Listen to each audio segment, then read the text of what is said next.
브루스카 TV입니다. 에스겔서 말씀을 같이 하루에 약 10장, 10절 정도 같이 상고하려고 합니다. 오늘은 에스겔서 20장 45절부터 49절 말씀 같이 상고하겠습니다. 여호와의 말씀이 또 내게 임하여 이르시되 인자야 너는 얼굴을 남으로 향하라. 남으로 향하여 소리내어 남쪽에 숲을 쳐서 예언하라. 남쪽의 숲에게 이르기를 여호와의 말씀을 들을지어다. 주 여호와께서 이같이 말씀하셨느니라. 내가 너희 가운데 불을 일으켜 모든 푸른 나무와 모든 마른 나무를 없애리니 맹렬한 불꽃이 꺼지지 아니하고 남에서 북까지 모든 얼굴을 그을리리라. 에스겔 선지자는 제2차 포로기 때 바벨론으로 붙잡혀간 선지자십니다. 오늘 본문 에스겔서 20장에서는 이스라엘 백성들이 하나님 앞에 어떻게 범죄했는지에 대해서 자세히 기록하고 있습니다. 특별히 오늘 45절부터 49절까지 말씀에서는 하나님께서 에스겔 선지자에게 남쪽을 향하여 얼굴을 들고, 오늘 46절 보니까 너는 얼굴을 남으로 향하라. 그리고 남으로 향하여 소리내어 남쪽의 숲, 우리 개역에는 숲을 향하여, 살림을 향하여 쳐서 예언하라 이렇게 표현되고 있습니다. 그러면 이 남쪽이라는 것을 3번이나 반복하고 말씀을 계시는데요. 남으로 향하라, 남을 향하여 또 소리내어 남쪽의 숲을 쳐서 예언하라. 그럼 이 남쪽이 어디를 말하는 걸까요? 여기서 3번 나오는 이 남이라는 표현은 히브리어가 전부 다 틀립니다. 첫 번째 나오는 남은 히브리어 테만인데요. 문자적으로 오른편이라는 뜻을 갖고 있습니다. 두 번째 남에 해당되는 히브리어 단어는 다룸인데요. 빛나는 지역이라는 의미를 갖고 있습니다. 세 번째 언급되는 남이라는 본문의 남방에 해당되는 히브리어 네게브를 쓰고 있고요. 본래 메마르고 건조한 땅 이스라엘 남쪽 광야를 가리킵니다. 이상에서 보듯이 이스라엘 백성들은 원래 동쪽을 항상 방해 기준으로 삼았기에 지금 북쪽 바벨론에서 보면 남은 바로 오른쪽이고 또 빛나는 곳이고 또 네게브 지역을 지칭하는 것으로 봤을 때 남유다를 향하여서 예언하는 것으로 볼 수 있겠습니다. 그래서 인자야 너는 얼굴을 남으로 향하라. 남으로 향하여 소리내어 남쪽의 숲 살림을 향하여서 예언해라. 단지 살림만이 아니라 남한국 전체를 향한 예언이라고 볼 수가 있겠습니다. 남쪽의 숲에게 이르기를 여호와의 말씀을 들을지어다. 주 여호와께서 이같이 말씀하셨느니라. 내가 너희 가운데 부른 바로 심판을 상징하죠. 전쟁이 일어나면 모든 성읍이 불타버리지 않습니까? 내가 너희 가운데 불을 일으켜 모든 푸른 나무와 모든 마른 나무를 없애리니 맹렬한 불꽃이 꺼지지 아니하고 이렇게 말씀하셨는데, 여기서 그러면 푸른 나무와 마른 나무는 무엇을 말씀하는 걸까요? 푸른 나무와 마른 나무는 의인을 상징한다고 볼 수가 있겠습니다. 또 마른 나무는 악인을 상징한다고 볼 수가 있겠습니다. 누가복음 23장 31절의 말씀을 참고하시고요. 그래서 좋은 나무는 좋은 열매를 맺고 악한 나무는 악한 열매를 맺는다는 예수님의 말씀과 같이 푸른 나무는 의인을 상징한다고 볼 수가 있고 마른 나무는 악인을 상징한다고 볼 수가 있죠. 그러나 하나님의 심판이 시행되면 의인과 악인 모두가 사실은 환난을 받습니다.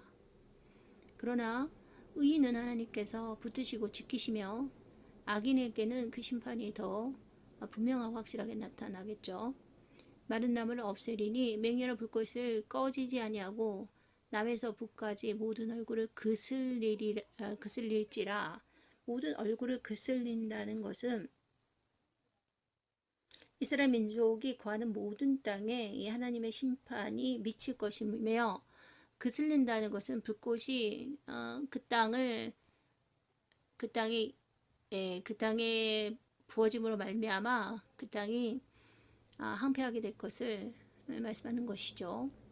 48절 말씀 보면 혈기 있는 모든 자는 나 여호와가 그 불을 일으킨 줄 알리니 그것이 꺼지지 아니하리라 하셨다라 하시기로, 혈기 있는 모든 자는 히브리어로 바사르인데 본래 살덩이라는 뜻을 갖고 있습니다. 즉 모든 육체를 말씀한다고 할 수 있겠죠. 그 땅에 있는 모든 백성이, 모든 사람이 하나님께서 바로 이 심판을 일으키신 것을, 그리고 그것이 꺼지지 않는다는 것을 알게 될 것이라는 것입니다. 내가 이르되 아하 주 여호와여, 그들이 나를 가리켜 말하기를 그는 비유로 말하는 자가 아니냐 하나이다 하니라. 하나님께서 상당히 많은 부분을 비유로 말씀하게 하셨죠. 그래서 기는 자는 들으시오다, 예수님도 말씀을 하셨고 비유로 상당히 말씀하셨는데 이 비유를 깨닫지 못했죠. 그래서 이스라엘 백성들은 왜 이렇게 어렵게 말하냐면서 에스겔 선지자에게 불평을 했을 것으로 보입니다. 그래서 에스겔 선지자가 하나님, 저들은 항상 내게 비유로 말하는 자라고 이렇게 말합니다 라고 고백하고 있습니다. 21장 7절까지만 같이 보도록 할게요. 주 여호와의 말씀이 내게 임하여 이르시되, 이제 본격적으로 하나님께서 이제 예루살렘과 유다를 심판하시는 말씀을 오늘 본문 에스겔서 21장에서는 여호와의 칼로 표현되고 있습니다. 2절, 인자야 너는 얼굴을 예루살렘을 향하여 성소를 향하여 소리내어 이스라엘 땅에게 예언하라. 이스라엘 백성들은 자신의 땅에 성소가 있기 때문에 하나님께서 그 땅을 절대로 멸하지 않을 것이라는 그런 마음을 갖고 있었지만, 하나님께서는 이 성소에서 이미 떠나셨고 그 성소를 심판하실 것을 말씀하고 계시죠. 이자야 너는 얼굴을 예루살렘으로 향하여 성소를 향하여 소리내어 이스라엘 땅에게 예언하라, 이렇게 말씀하십니다. 3절 말씀 보면 이스라엘 땅에게 이르기를 여호와의 말씀에 내가 너를 대적하여 내 칼을 칼집에서 빼어 의인과 악인을 내게서 끊을지라. 안타까운 것은 이 심판이 시행될 때 단지 악인에게만 이 심판이 이루어지는 것이 아니라 의인도 같이 그 땅에서 고통을 당한다는 것이죠. 그러나 악인에게 하듯이 하나님은 의인에게 똑같이 하지 않으시고, 분명한 사실은 소돔성에서 롯을 구출하신 것처럼 의인을 보호하신다는 것은 분명한 사실인 겁니다. 그래서 계시록 말씀에도 인친 자는 행하지 말라, 마지막 날에 하나님께서 의인을 보호하신다라고 말씀하고 계십니다. 비록 의인이 같이 고통을 당할지라도 하나님께서는 분명히 의인은 보호하신다는 걸 우리는 또한 생각해야 될 줄 압니다. 그러나 의인도 악인과 같이 이 마지막 때에 심판을 같이 그 환난과 어려움을 같이 겪는다는 것은 분명한 사실이죠. 이스라엘 땅에게 이르기를 여호와의 말씀에 내가 너를 대적하여 내 칼을 칼집에서 빼어 의인과 악인을 내게서 끊을지라. 내가 의인과 악인을 내게서 끊을 터이며 내 칼을 칼집에서 빼어 모든 육체를 남에서 북까지 치리니,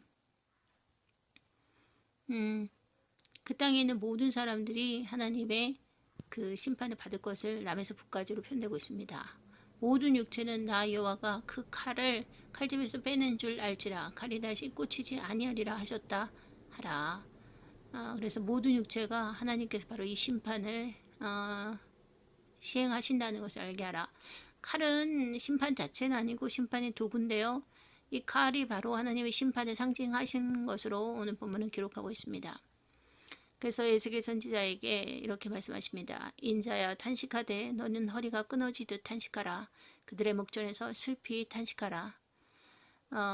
탄식하라고 말씀하시죠. 마치 허리가 끊어지듯이 그렇게 고통스럽게 탄식하라. 근데 하나님께서 이렇게 말씀하지 않아도 에스겔 선지자는 이런 탄식을 했을 것으로 보입니다.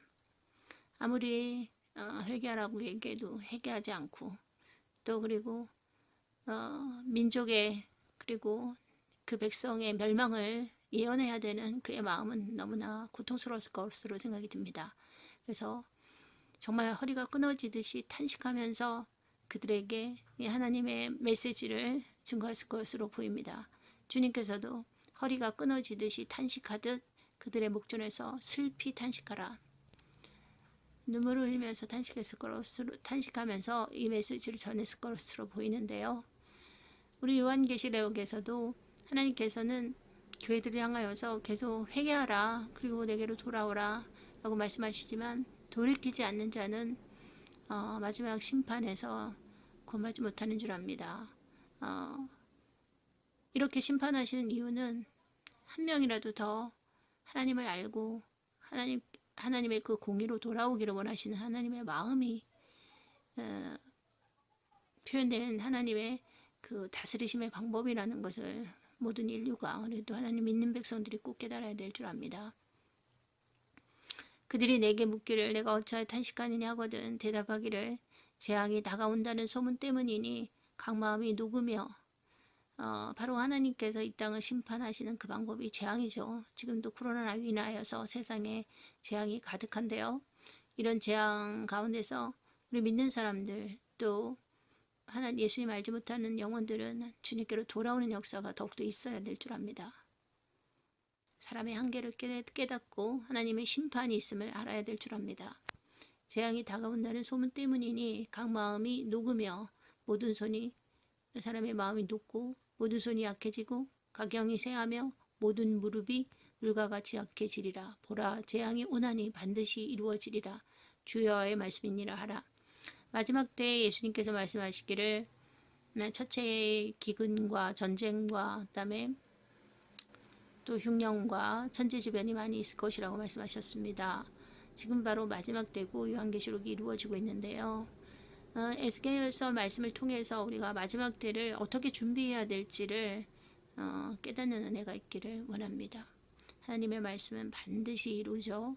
하나님께서 요한계시록에 약속한 말씀들도 반드시 에스겔 선지자에게 말씀한 것이 그대로 이루어진 것처럼 요한계시록의 말씀도 반드시 이루어질 줄 믿습니다. 승리하시기를 바랍니다. 할렐루야.